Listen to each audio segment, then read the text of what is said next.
over 400,000 square feet of commercial space.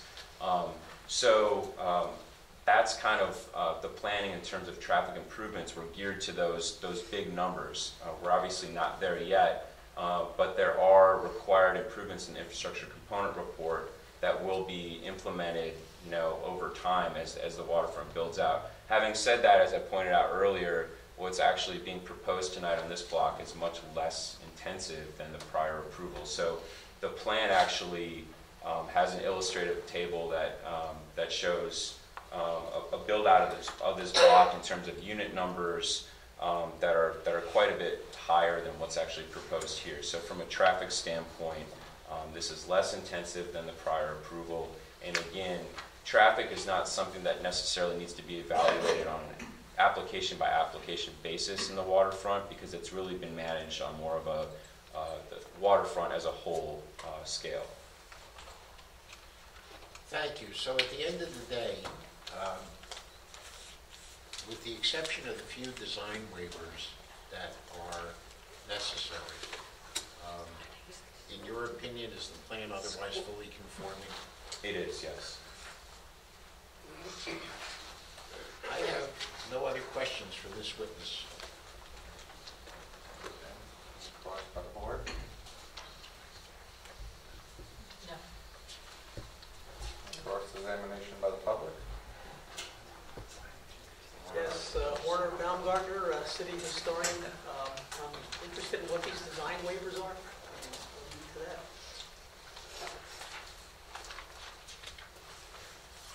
Shall I answer that question? Yeah, so sure. there are,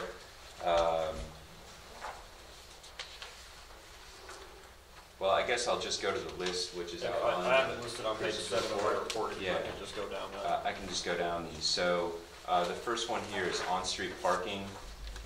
13 spaces are required on Kingsley Street, where 8 will be provided.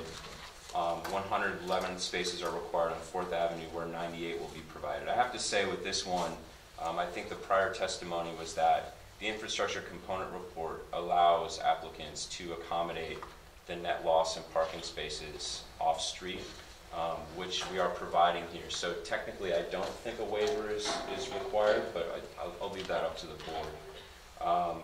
Street trees, Mr. Bauer discussed the proposed switch in street trees. Street lights, in terms of the spacing, as Mr. Lanza explained, we do have several lights that will be approximately 55 feet apart, whereas 60 feet is required. There is a design guideline in the plan related to building wall materials, which specifies that building wall materials shall be stone, brick, stucco, cast stone, wood shingle, or hardy plank clapboard. In this application, we have elements of exposed glass, or exposed concrete, glass, and metal, which are technically not listed, not permitted in the guidelines in the plan. But I think we've put on pretty extensive testimony that those elements, those materials are pretty integral to the aesthetic that's sought to be accomplished here. Building wall configuration, there is a design guideline in the plan which states that building wall shall show no more than 2 materials other than the undercroft or the basement, and materials shall change only along a vertical line. This one, from my perspective, is one that's really geared towards more low-rise development, probably a different aesthetic as well. But there are 4 materials that will make up this particular building in terms of the building walls: glass, metal, composite wood, and concrete. Obviously, the composite wood being the screening system. The waiver related to balconies, there is an exemption for Ocean Mile. The plan otherwise requires 3 feet in depth. Specifically on page 75, it states that greater than 3 feet is allowed for Ocean Mile, and I think Mr. Handel's testimony was that 3 feet is actually not even achievable per code. There is a design guideline that doors are to be constructed of painted wood. We don't have painted wood in this particular project. We're proposing glass doors as it's more appropriate to the design of the building. And then finally, the plan requires that multi-story buildings be made up of a base, middle, and cap, where the building transitions vertically by material change or other transition line. This is a slightly different prototype here, being that we have basically the podium within the tower on top. And I think at the TRC level, we had a discussion about how this particular guideline just really doesn't anticipate this type of development, but it's nonetheless one that meets the aesthetic goals of the plan. So that summarizes the design waivers. Okay, thank you very much. Any other cross-examination by the public? Motion to move to close. All in favor? Okay.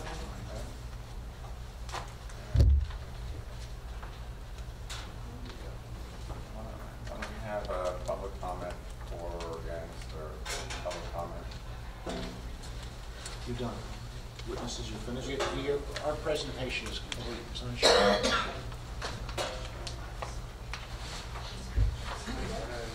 Any public comment? Nobody?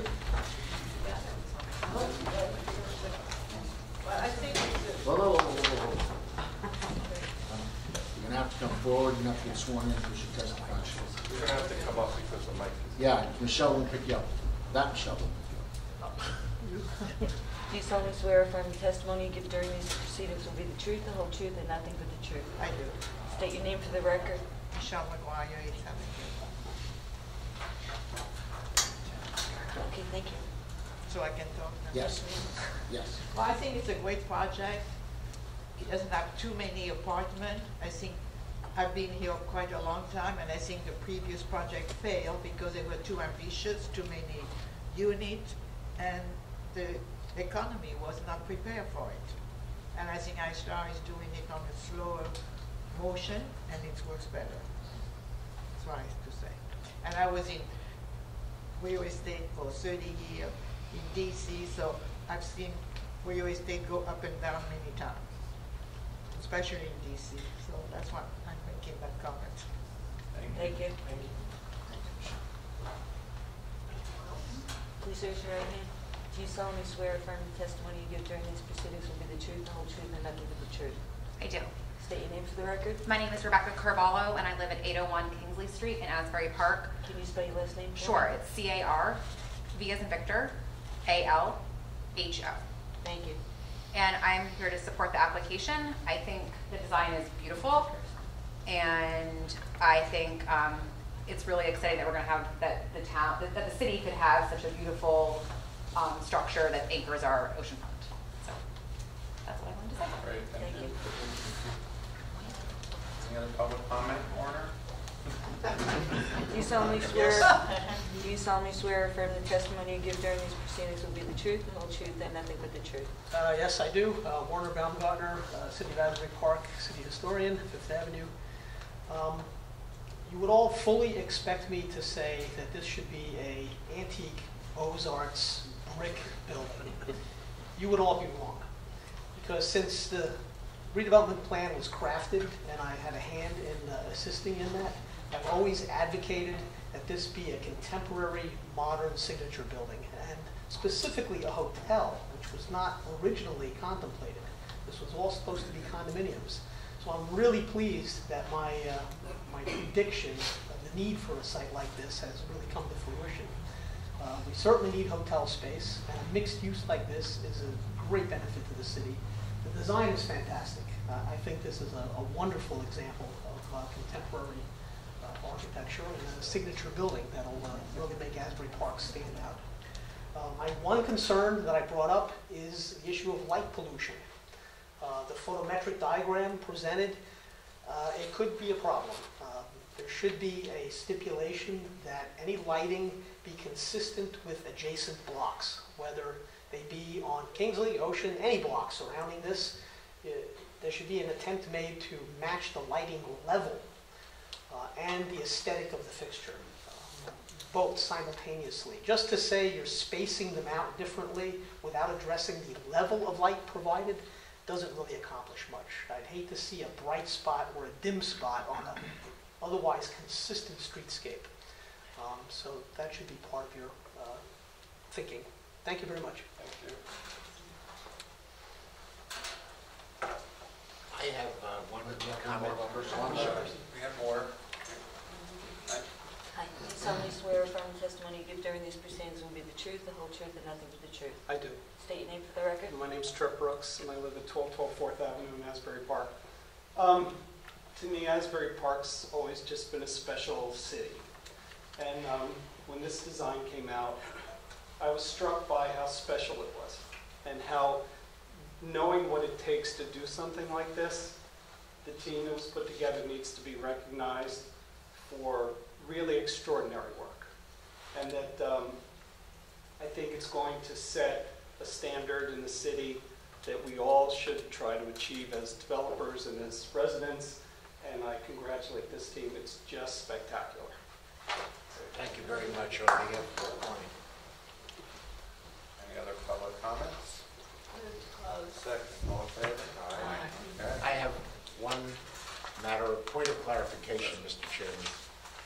It's a matter of some concern to Brian Chirica. He mentioned it to me a few minutes ago. Lest there be no mistake about how we intend to plan signage, it will be fully compliant with the requirements of the plan. We will, if necessary, submit it for review by the Design Review Committee. We are extremely concerned about who our tenants might be and what we might have to do in order to get them. So from the standpoint of whether a sign is lit, not lit, if we're permitted to light it, we want the ability to light it because we don't know who's going to be inside that building right now. But it will comply with the requirements of the plan in any case. We'll show it to the Design Review Committee, but there was a suggestion earlier during testimony that signs would not be lit. That's highly, highly unusual, and I don't think we can predict that now. It will be lit nicely, softly, but these signs are in front of the building. They direct people to what's inside, and whatever we're permitted to do, we want to retain the flexibility to be able to do it. That's all I have other than to say to you, we appreciate your time, your effort on behalf of the city. And frankly, as Jay Sugarman said, who's iStar's chairman, when he announced this project publicly, we need everyone behind it to make it happen. We appreciate the fact that that's been demonstrated tonight by the board, by the board's professionals, and certainly by members of the public who spoke in favor. So thank you. Board comments? I think this is a terrific project. I really congratulate the design team. Really, really good design. And good usage too. The uses are great. It's amazing that it's actually presented to us because I thought it was a little early for this to be presented to us, so I'm excited that it is. I think it's a great plan, and I am very grateful on behalf of the city that this is a project that is finally moving forward. I think the city has waited so long to see something really positive happen in this space, and to see this and know that it's going to happen, and in a couple of years we'll have this beautiful building on the boardwalk is a major accomplishment. So thank you.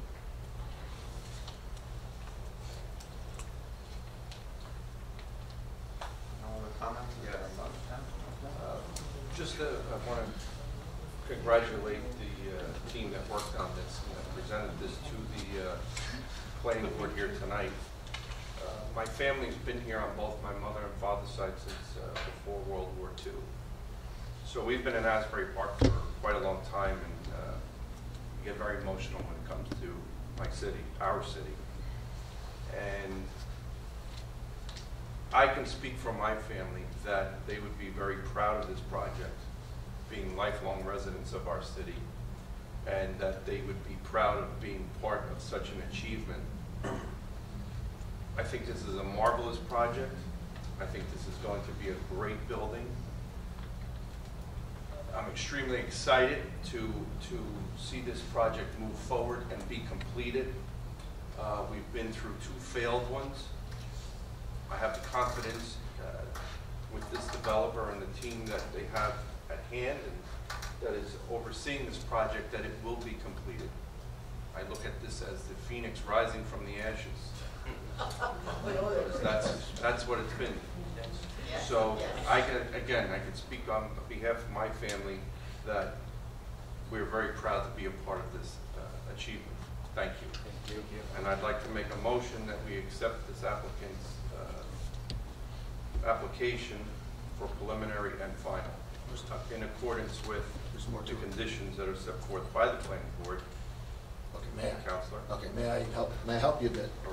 Okay, there's also the design waivers, that element, and there's also the use of the lot across the street on Kingsley temporarily for the staging and construction area. Okay, so that's got to be, you have to address that. With that in mind, there was no discussion, Fred, perhaps you could help me out here. There was no discussion, I don't know, I have my back to the plans, I wasn't going to turn around all night, but did the plan for that staging area include any fencing or any security or anything like that? I mean, Yes. It did? It did. Yeah. Okay, all right, just wanted to make sure that it just wasn't an open lot with just equipment. I didn't think it would be, but I wasn't seeing that. So I have that in my conditions as well. I wrote down, I mean, usually these projects involve 20 to 25 conditions. Though a lot of them are standard, but one or two that stick out that seem to be board's issues. Obviously, any encroachments into the city right away or the removal of on-street parking has to be approved by the governing body. That's the law. Well, the only place I would disagree with you, Mr. Serpico, is that the plan does permit the removal of on-street parking. Okay. Automatically. Okay, As well, long but, as it's replaced with a okay, similar number. then of if that's the spaces. case, then if it doesn't go back to city council, then that's fine with me as well, as long as that's what the plan says. So, The plan does say it's permitted. I honestly don't know if it says anything about that it doesn't have to go back to council. So we're still talking about changes within the. yeah, regs, I mean, right? it So may be permitted, even if but the it's council still has to approve swamped, any. my inclination would be to say that it would still require Yeah, council approval. council still, you still need council approval to take away any public parking off of the public street. Right, I thought we'd been there, done that. Well, we've got a council member who says no. It was approved as a resolution, Fred. It was approved. You cannot. I think we were there once, and we talked about the removal of street spaces. Yes, you did, but there was a discrepancy. Can you and speak louder? I'm sorry. Yes, you did, and we addressed it, but when we went back and looked at the videos of what was said in the TRC, initially it was 6 parking spaces, and when it came to the council, it came as 13. So there is a disagreement about the number of parking spaces, and it's an issue that needs to be addressed. Did the council see 13 spaces and move it on, pass it on to the board? Yes. I'm sorry. Did the council know about the 13 spaces and passed it on to the board? Yes, I believe it The did. council, when it came to the council, it said, the TRC said 13 spaces. And when we looked at the tape, it said 6. So there was a discrepancy between what was said that the TRC proposed and what was actually told to us as a proposal. And in discussions I had with the mayor today, it was, we need to address it. Well, the board, it's the board, whatever, it's your motion. If you know, it's your motion. You handle it any way you like. If you want to say that it goes back, it goes back. If you say that it doesn't go back, then the board votes on it, and the board says no, then it doesn't go back. Okay. In addition to those, I'm just giving them a minute, Joe. I'm just giving them a minute. oh, okay. We have the sign ban as well. 7%. You're all right with that? Your motion? Yeah, hold on a second.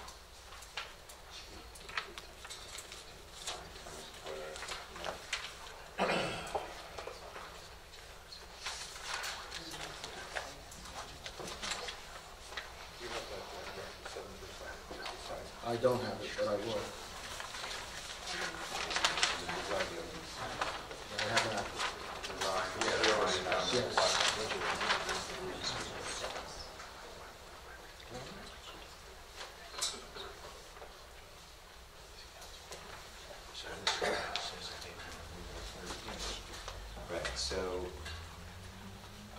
We're looking at the concept plan that was submitted to City Council. The last stop the process was presented to City Council, and it shows the drop-off bypass lane, drop-off lane, which is consistent with what's shown this evening in the planning board application, which is the 13 spaces. I'll take the discrepancy between TRC and council. So it's Gary Hedel again. When we came to TRC, we had no spaces and no real way for drop-off. And the suggestion, which was excellent, was that this project would be much better if we created a proper drop-off. And the question came to me, how many spaces do you think you would lose? And I think I said approximately. You said 6. I said approximately. Very quickly. I said approximately 6. I'm not a traffic engineer. So basically, when it went back to the professionals, the amount of space required for proper turn-in and the amount of stacking in that space came to be 13. So it was my off-the-cuff 6, which turned out to be not vetted, but at the council, the 13 was clearly indicated. It's up to you, Mr. Chairman.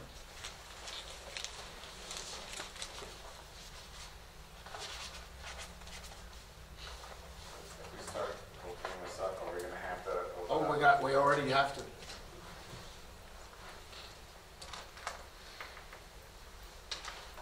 We have to open up. What?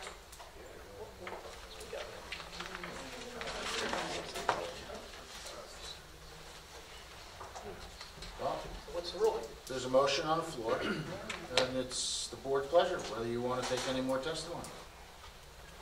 Board doesn't have to. Either way, it's your call. It's Mr. Garberson's motion. So we're talking literally about 7 more spaces. Right. Yes. It's clear from everyone's testimony, from our own planner, from their planner, that the plan permits substitution of spaces, essentially. Suressa stated it quite right, correct? Well, I'm not holding up a project like this for 7 spaces. I'm sorry. And I'm sorry. Okay, then let's- Because you have to look outside of the box of this entire project and what's going on here. Okay. And I will Not second gonna withdraw. Gary's motion. Okay, then we need a ruling from the chair. Are you going to stop testimony? Yeah, we're stopping testimony. Okay, that's fine. All right. Okay, before we get to opening it up for the questions that anybody may have of those witnesses that just spoke again, to that limited amount. Very limited. Very limited. Other condition would be the 7% signage. Of course, it'll not just say that, but the applicant agreed to that.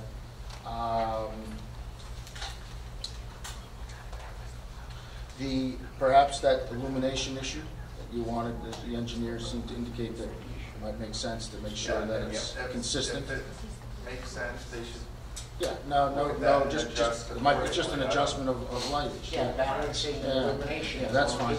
Yeah, I mean, other than the redevelopers agreement or developers agreement, performance bonds, all the usual, those are the specific issues. It's of course the variance, or the use of the lot across the street is temporary and it's tied in. I have that there's any disturbance of the streets and sidewalks along 3rd, 4th, Kinkley and Ocean during construction, which they agreed to already, will be returned and restored, that kind of thing. And that's what I have as particular issues. And that your motion incorporates all of that, Garrett? That's correct. Sarah, and And my second. second incorporates that also. So what do we have to do since there was limited? Well, we can allow the public to question those limited, the architect and the planner, just limited to what they just said. That's all, if they have any questions. Okay, is there any cross-examination of those 2 witnesses by the public? Wait, is it cross-examination or I can? Of specifically the testimony? The 2 witnesses, they spoke. 2 witnesses. So it will be cross-examination. I'm sorry, which witnesses? The 2 witnesses that just spoke. Keenan Hughes The planner. and Gary Hedel. In reference to In the, reference to the referral back to council? I was just, my comment was about referring it back to council. No, that's not your comment. He already ruled on that. He's done taking any more testimony. Okay. It's a matter of if the public has any questions for the limited testimony that they just gave. If they have any questions, now's the time to ask them. If they don't, we'll move on. I mean, then I'll pose as a question that the packet, you know, is the packet that was given to council the same as the packet that I reviewed? Of course you did. Anything that was given to council was given to you. We know this. All right, This fine, is then established. I'll end it. We know this, that Okay. it was, the architect testified that he gave an off-the-cuff remark that right there it was 6, but then it went to 13. So if you weren't at the council and you didn't hear that, then what you looked at over there was 6, correct? Correct. Okay, and the board finds that to be irrelevant at this point. The board finds that the 13 is adequately addressed. That's what I meant. I didn't mean to say irrelevant. That they find that it's been adequately addressed. That's what Mr. Giverson said in his motion, and that's the motion that's been seconded. That's on the floor. So, is there a motion to close? Motion to close public. Second. All in favor? Should we take vote? Let's vote. Let's go. Eric Iverson? Yes. Sarah Ann Towery? Yes. Marissa Grillo? Yes. Anthony Carrillo? Yes. Councilwoman Yvonne Clayton? Yes. Trudy Syfax? Yes. Herb Fehrenbach? Yes. Application approved. Yes, go build it. Thank you all again. Thank you very much.